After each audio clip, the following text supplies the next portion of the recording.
Hi guys, so this is me explaining this neighbour fiasco part 2. Right, so 2020 I moved into this property. The guy next door introduced himself to me. He told me that there was a guy upstairs with a big mouth and they'd had trouble, but they'd had a word with him. I began to get horrendous noise, and when you first move into a property they give you two months from your previous property to move into the present property. So for 2 months I was spending more time out of this flat than I was in it because of the noise disturbance from living on a construction site and the noise and nuisance from the guy upstairs and his family. So I put up with it for months until I could take it no more. I discussed it with family. I was told to put a note on this guy's doorstep before reporting it to the council. So I did, before I reported it to the council, I obviously tried to resolve it. But the guy wouldn't listen. He wouldn't listen. He didn't want to know. At that time we had an elderly postman, and the elderly postman was friendly to me. He was nice. He was an older man, and he put an X. He said he was just a nice postman, and he would ring my buzzer, "Crystal, there's a parcel for you." And every time someone is nice to me or I make friends with someone spoils it. So I had put this note on the guy upstairs doormat about, please can you help stop this noise, it's driving me insane. So the postman rings my buzzer and the guy downstairs is by the mailbox. The guy I'm having problems with is by the post box. "No, junk mail!" And the postman appears to be afraid of the guy upstairs. He went, so the guy upstairs is by the mailbox, and he says to the postman, "Oh, I expect I've got more junk mail, have I?" And the postman looks at me and he backs up against the wall and he says, "I've got a parcel for you, Crystal," like this, like he's afraid of the guy upstairs. So eventually I don't see that postman anymore. That postman disappears, just disappears. Right, so as soon as I'm friends with somebody or I get to know somebody, they disappear out of my life, usually. Some jealous nitwit.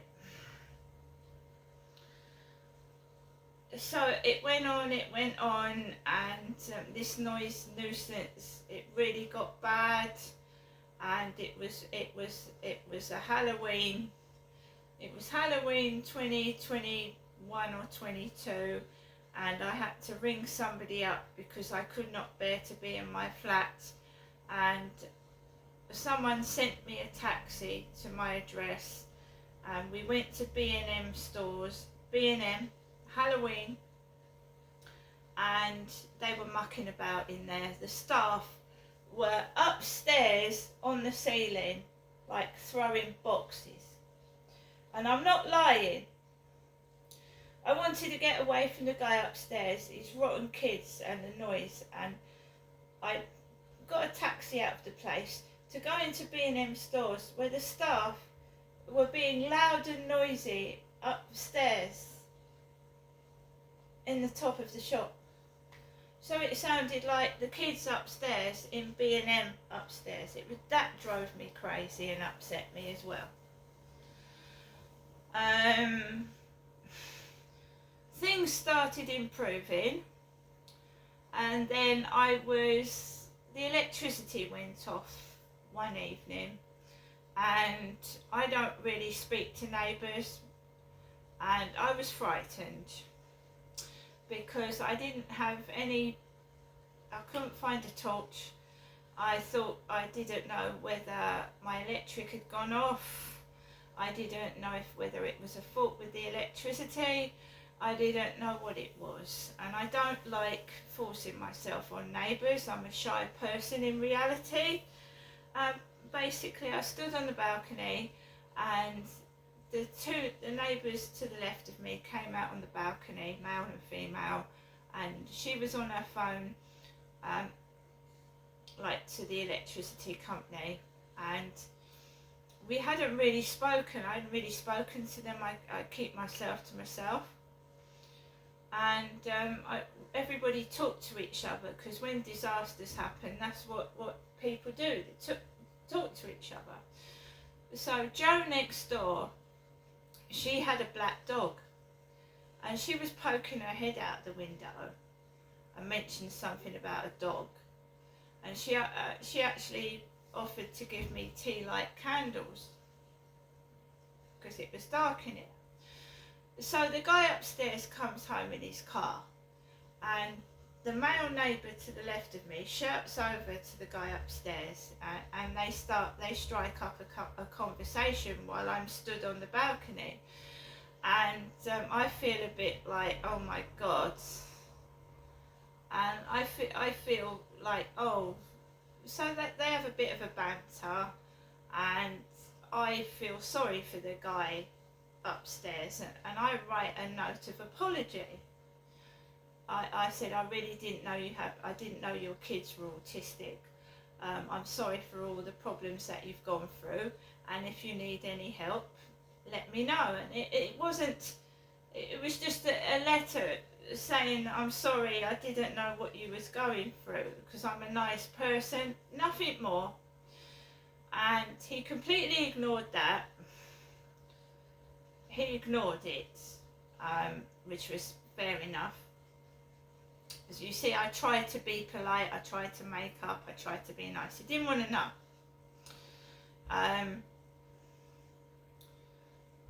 The noise continued on and off until his girlfriend moved out, and she must have a place somewhere else, and the kids went with her. So it's come to the point where he has his kids every 2 weekends now. When they are here, they are more well behaved than they ever have been. I've got no complaints at all. So this bullying, I don't know why it's going on now, right, with those two next door. I don't know what the hell is going on, but I think they are connected with him.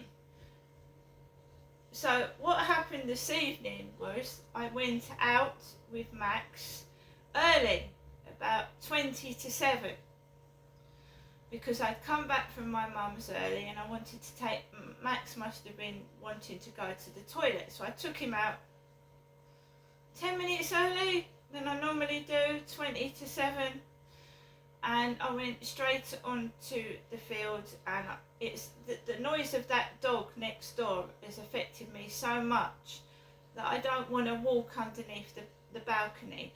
Now this is where the guy upstairs is involved in it,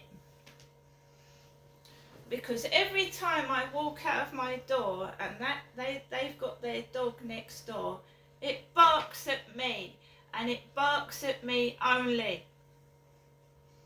And I can prove that as well. So it barks at me.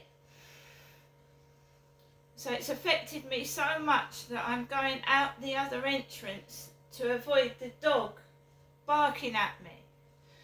But him upstairs thinks he's God or Mr. Wonderful, and it doesn't bark at him, does it? When he goes outside underneath that balcony, the dog doesn't bark at him. Now why is that? Why is that? So I'm out on the field, this is what I'm saying about neighbours stalking me. I was out on the field, and there was 2 women on the field, and I could hear some kids playing by the school. About 4 or 5 lads playing by the school that's been built at the back of the field. So these 2 women were walking a dog together. I could hear lads like laughing.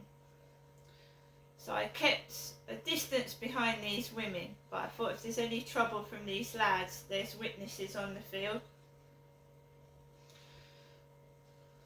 So I walked around the field.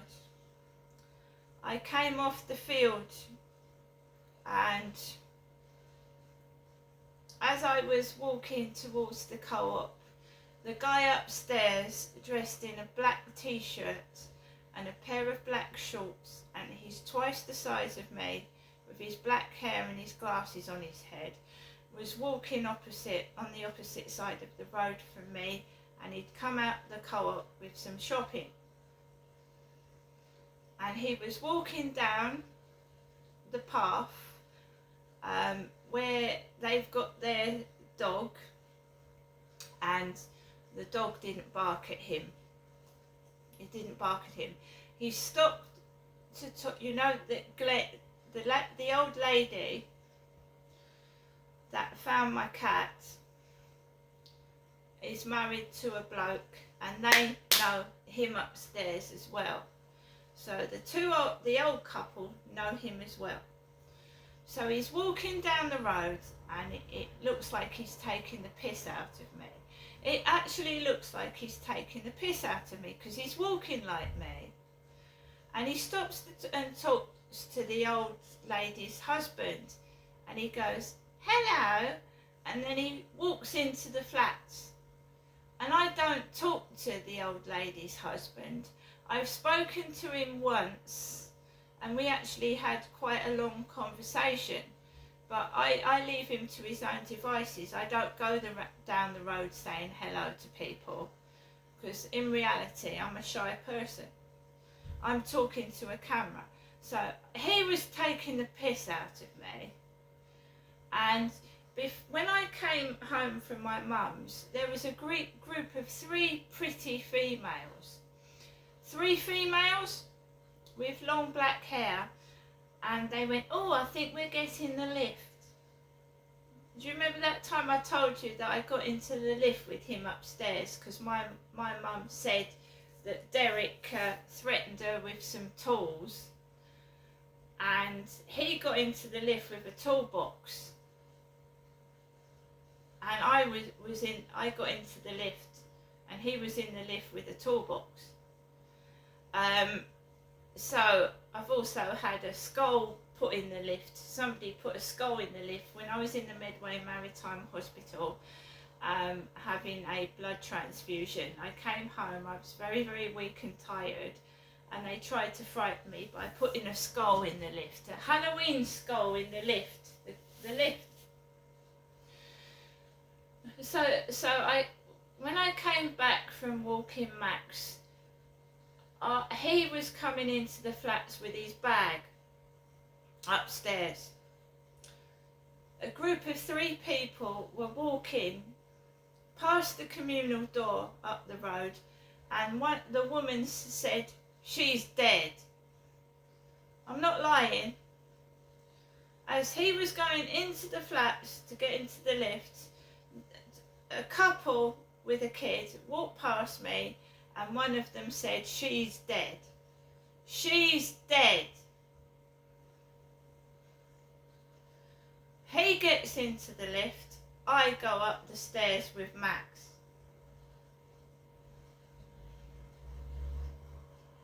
That's what happened this evening. That's what happened this evening. Now I'm just forgetting about that. Yesterday there was a decapitated pigeon on the floor by the Rochester Riverside office.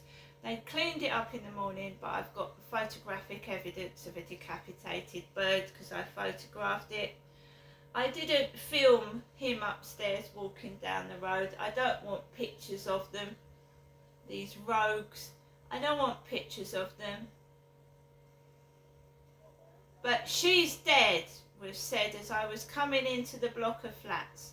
She's dead. Not he's dead, she's dead.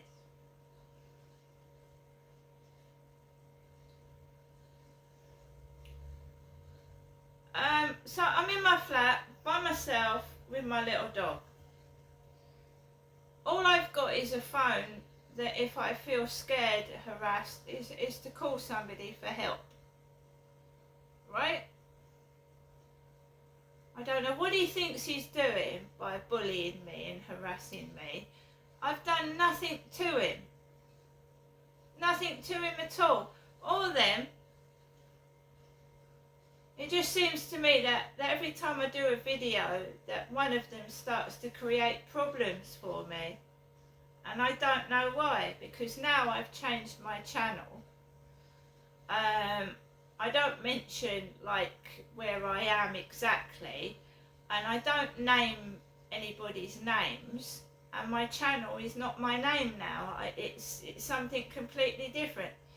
So I don't know what they're bothered about and why they need to harass and intimidate. And I've been doing videos since 2009, and my dad did the same thing. When I was sat in the car, he told me to fucking stop taking photographs. My dad did. He went, fucking stop taking photographs. Fucking put your camera away. And I said, why? You know, what's wrong with me taking photographs? I don't fucking like it, he said. So that's how men speak to men.